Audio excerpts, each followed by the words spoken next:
Oh, good, good, good. Because like I guess I'm still the heroes guy to a lot of people. I have done a bunch of stuff outside of that, but Heroes is what I know of you from. Hikaru, I know you from Billions.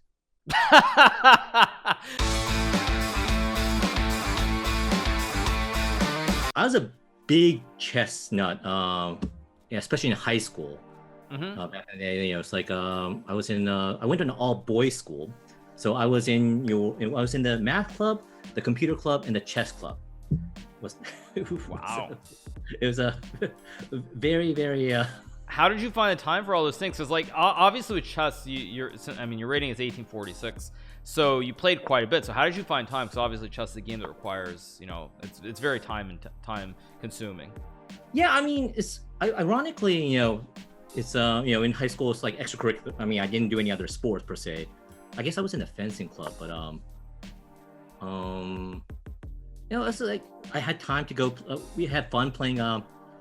Going to the tournaments and stuff, and it was like all the same guys, friends and stuff. So, So first question, actually, back to the chess very briefly. You play this move Bishop D7.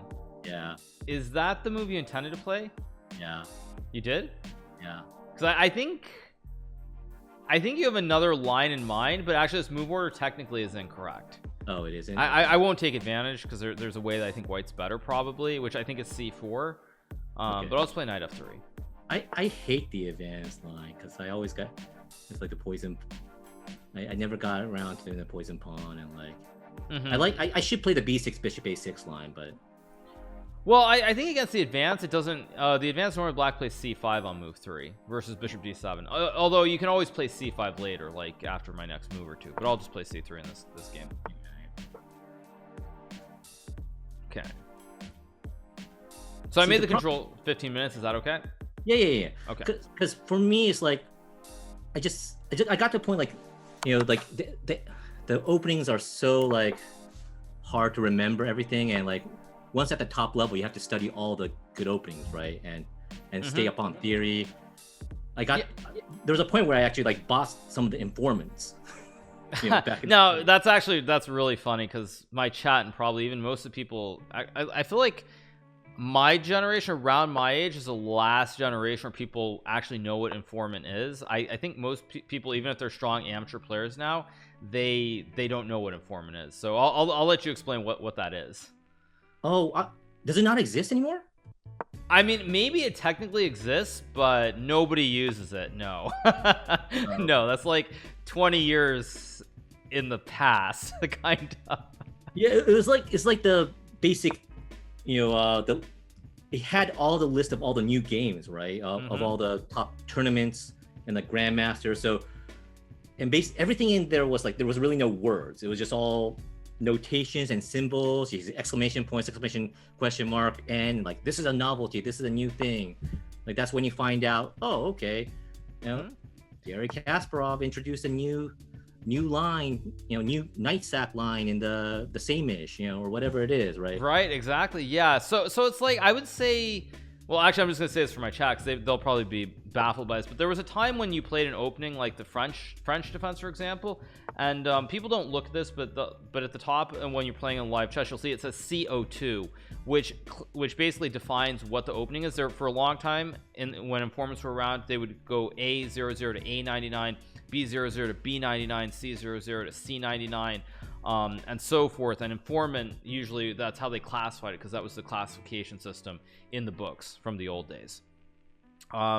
Yeah, so nowadays, I mean, informants, I guess they technically exist, but since everything is on computers as opposed to book format, it's a lot less relevant. And secondly, informant, I would say, was really good at it was like all the recent games you had access to, but now you can get the games from like yesterday in really? chess software. Yeah, so that's why informant, it's kind of not as relevant because you get the games from yesterday, and secondly, you can use the chess engines. So if I find a game that's played in a topical tournament right now, literally that same day I can analyze the game, and within like 15 minutes I know what the best moves were, what ones I did right or wrong, and you go from there. With informants, I think if I remember correctly, they used to be published every 6 months, right? Yeah, every 6 months or something like that. Right. Like you have main games, I guess, or Well, I mean, I think games still existed, but again, you didn't have the collection. The databases didn't exist the way that they do now.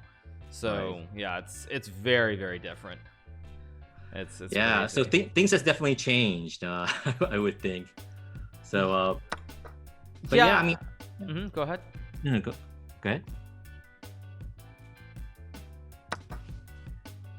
But, yeah, so it's like things change because now, since it's all so computer based, I mean, it's even like with chess.com. Even if you just log on and play a game or two, you'll know right away what you've done right or wrong. So the game's just moved completely to like, it's just changed technologically. Like books are just not I mean, they're really not relevant anymore because you take so much time. And so when you're writing a book, what's relevant at the start in a certain opening or another opening, it's not relevant like by the time the book is published 3 months later.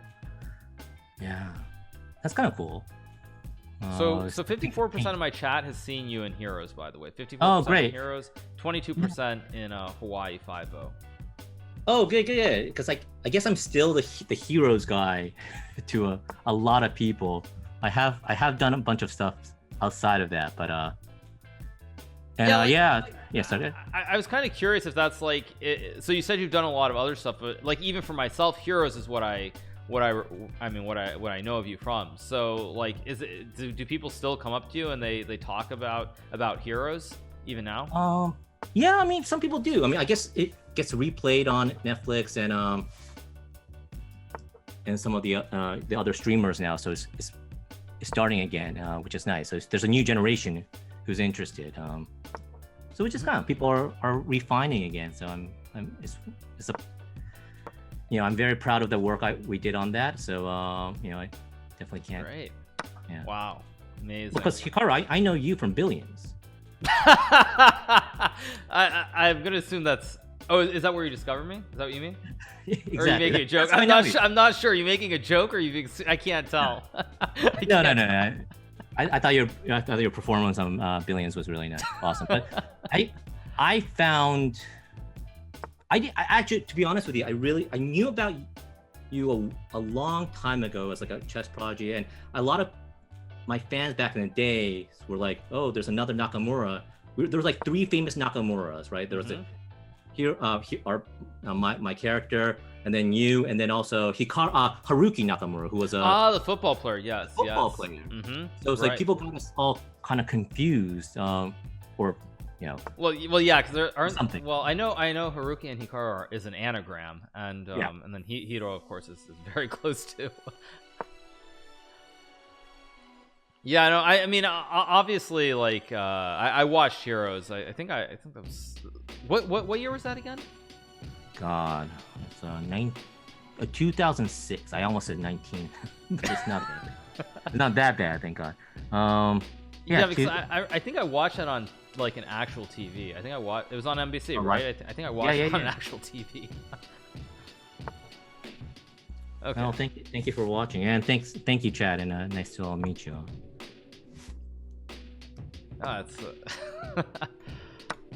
Okay, so far you played this pretty well, I think. C4 was not a great move, but we can go over it afterwards. Oh, really? Okay. Because I mean, already you're down a pawn. Yeah, and I'm gonna lose that bishop pretty fast. Yeah, maybe this is definitely not the line. I need to play b6, bishop a6 to get out of that, huh? Yeah, I mean, that's one way, or early you can play pawn push to c5. That's another option. Yeah, let's see if there's any value in doing it.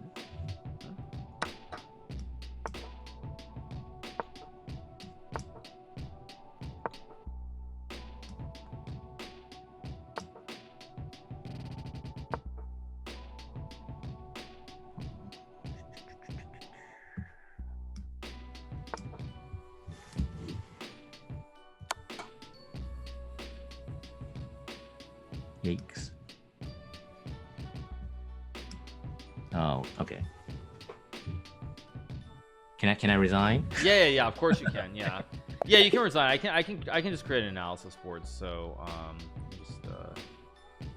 create an analysis board. 1 second. Yeah, I always play like the offbeat like openings as much as possible. Like I used to a lot of my teammates or like people would tell me it's like I probably would have been stronger if I stopped playing all the gambits and stuff. So you played a lot of gambits. Okay, that Yeah. I mean, I guess that makes sense. Okay, so you should see an invite in the bottom right hand corner to a board. Oh, thank Yeah, so this just pulls up the game, so we can just do some analysis on this. Like when you play the French defense and your opponent plays the advance, like you played bishop d7. Why did you play bishop d7? I played the a6 bishop d6 bishop b5 line to get rid of the light square bishop because I know the c5 c3 knight c6 knight f3 queen b6 bishop d3 right, and like poison pawn, you know, it's like you know, yeah. And I remember playing a lot of that back in the days, and I settled on trying to getting rid of the light square bishop as fast as possible, and I liked the a6 bishop d7 bishop b5 line for a while, and then there was ways to kind of play it, but clearly. So I think actually what you should do is you can still play this, but you can play c5 c3 and then bishop d7, Then bishop d, okay. and then if knight f3 you can go a6 here. It's either a6 or queen b6, but it's the same idea to get rid of the bishop basically. Right. With both moves. Because I think if you do it without playing c5, for example, in this position after a6, I can go pawn to c4. Got it. Got it. I always thought it's like for some reason like it's better to have the pawn, the b5, b6, b5, c6, c7 structure. Because if I bring the pawn to c5, you can also make moves. By the way, you can make moves. So. Right. So for example, you're saying, what were you saying about the structure? You're saying like if you thought it was better to have this, and like if I just go here. Yeah, because like on here, if there was the c5, this structure just like completely blows for me. I feel like for b. That's why I always liked having that. I mean, in a way, yes, but generally speaking, when you play the French and your opponent plays the advance setup like this. C5, yeah.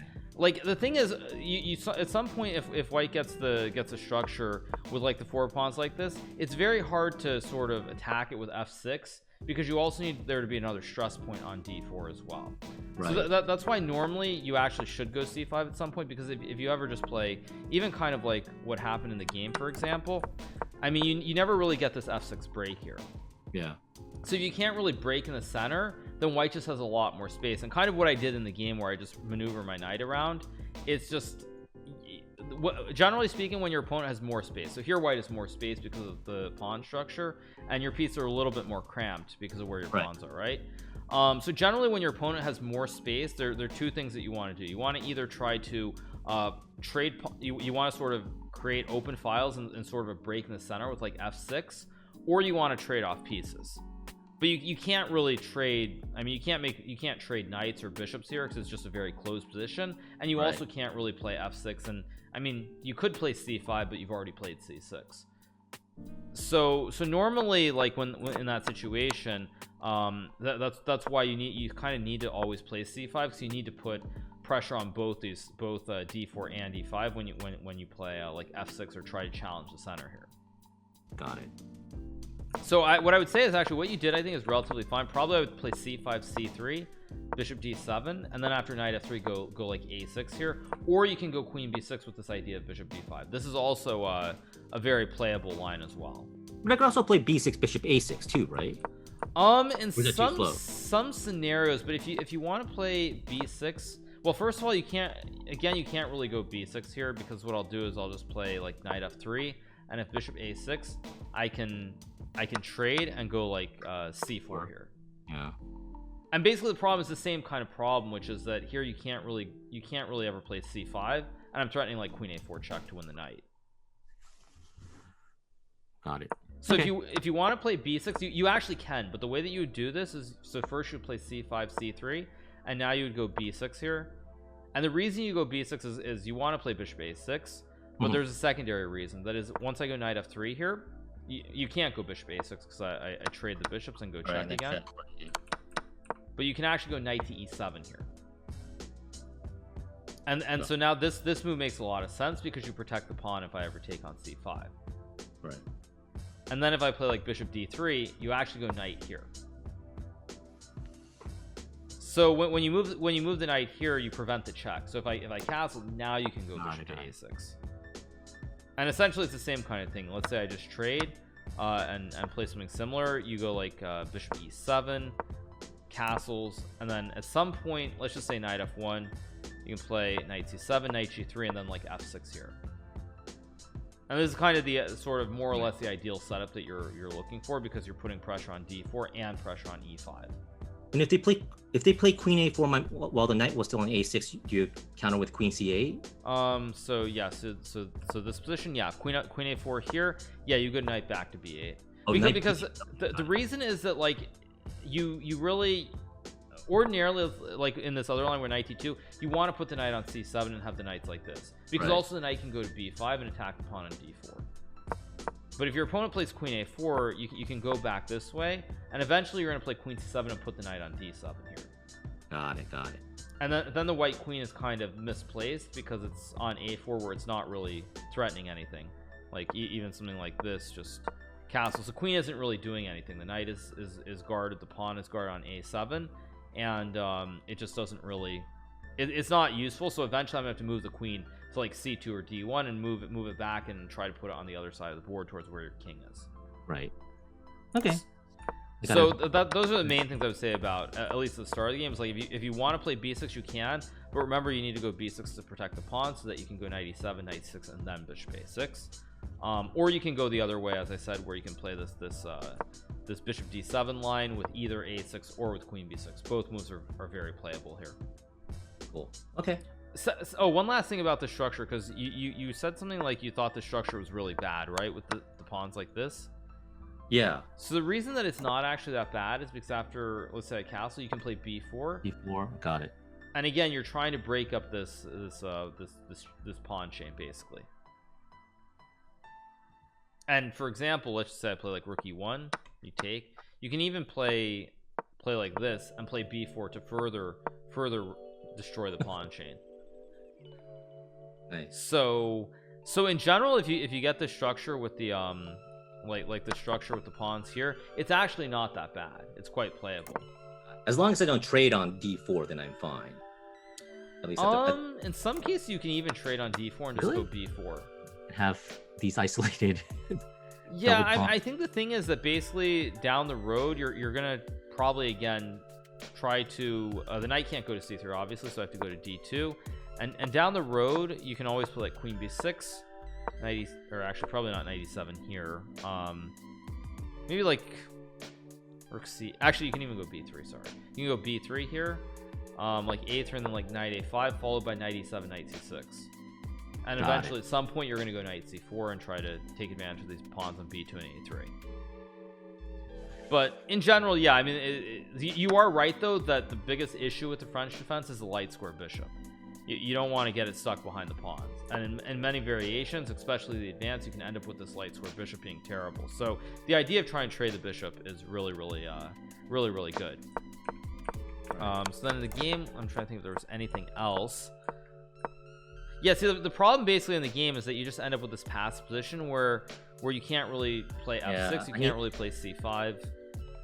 Yeah, I had to go for f6 here, rather than that's the break I want rather than trying to, because I always typically play this like trying to lock up one side and then try to get an advantage on the other side. But yeah, I mean most people are probably at your level, they're probably not going to be good enough to play the way that I did, because what I did with h4 is very thematic and classical to play like h5 and make this knight have to go to a very awkward kind of square like f8 or h8 or something. So like if you're playing a really strong player, they're going to play like g3 h4, and it's going to be very hard. It's just very bad for black objectively, because also even if you can play some position like this, you still don't have f6, and it gets very scary with like queen g4 and h5, and it's really dangerous. Yeah, okay, that's now I know. And then secondarily, the knight also on g6, it's not really well placed if you can't play f6. Yeah, like the only reason it makes sense being on g6 is because you can put pressure on the pawn e5, but you can't really play for it, so the knight is just misplaced. Like what you would really prefer is to have something like this with the knight on c6, so it puts pressure on e5 and d4. No, I mean this is so cool. I mean this is what's really cool about chess, right? It's like it seems very simple, yet there's all these like subtle things that that challenges you, and one little thing can change things, right? Because typically you could play great the game, and then whoever makes the last blunder always loses. And this is, it's very even. Like, it's not like nobody has more physical strength than someone else. And it's just, it's what's here.